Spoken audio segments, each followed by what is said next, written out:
Good morning and happy Thursday, my beautiful friends. I'm going to just talk this morning about just a couple of minutes about kind of a touchy subject, and that is tipping.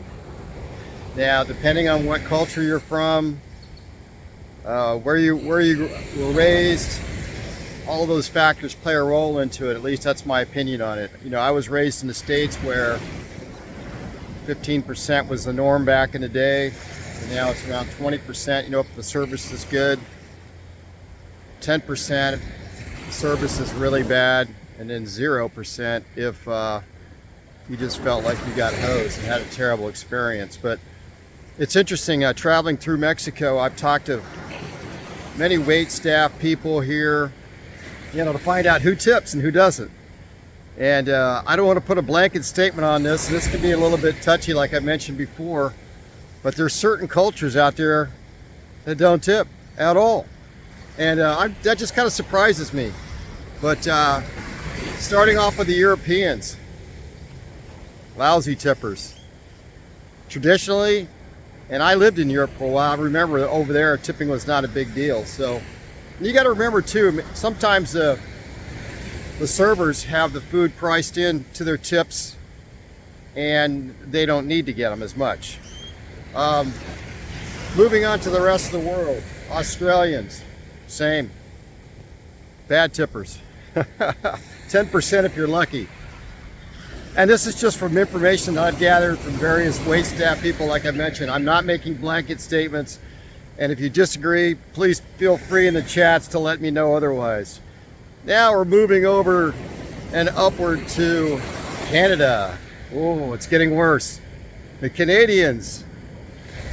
I even had people from Canada in my previous location tell me tipping is for the birds. So you're lucky to get anything out of a Canadian. And I've got some Canadian friends all over the planet, and I've had conversations with them, and I'm just astounded by the fact that they're so close to the United States, and maybe it's because of their culture, they just don't tip. So there's a lot of Canadians here in Mexico, and especially down here in southwestern Mexico in Oaxaca. And I've talked to some of the local, you know, staff members here, and they're just like, no, forget it. When we see Canadian older couple come in, we barely get $1, if that, you know, for a $20 or $30, $40 meal. So go to Russians.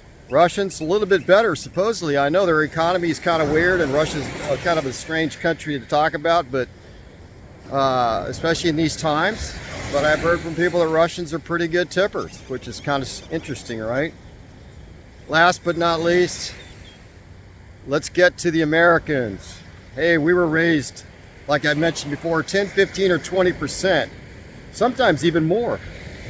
I've always considered myself a very good tipper, and I was in that business for 3 days when I was 21 years old. I tried to get a wait job in a restaurant. I was fired 3 days later because I said something I shouldn't have said to a customer.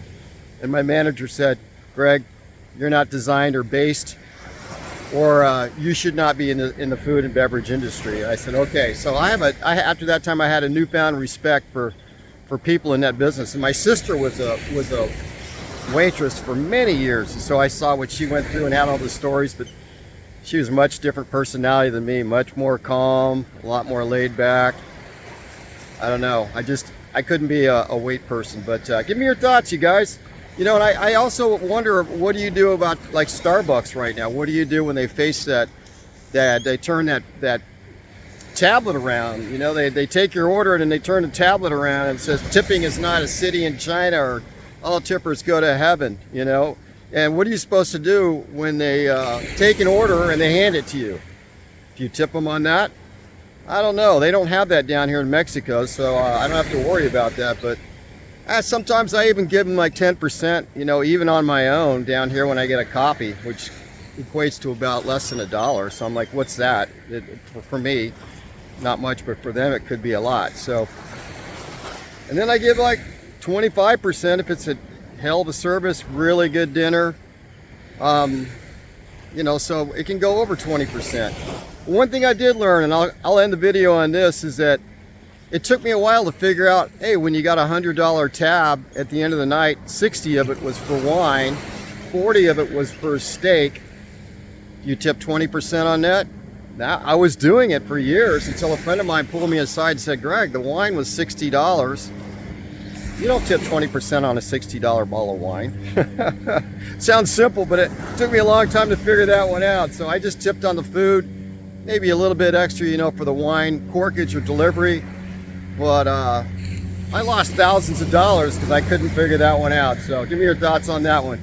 All right, over and out, you guys. It's a touchy subject, but it's fun to talk about because everybody's got their own perspectives and their own thoughts on this interesting dynamic of human behavior. All right, thoughts and comments below. Peace out from Gringo Grego down here, southwestern Mexico. I'm going to turn it around for one last view of the ocean on this beautiful Thursday. Have a great Thursday night and rest of your day. Turn it around. Bye-bye.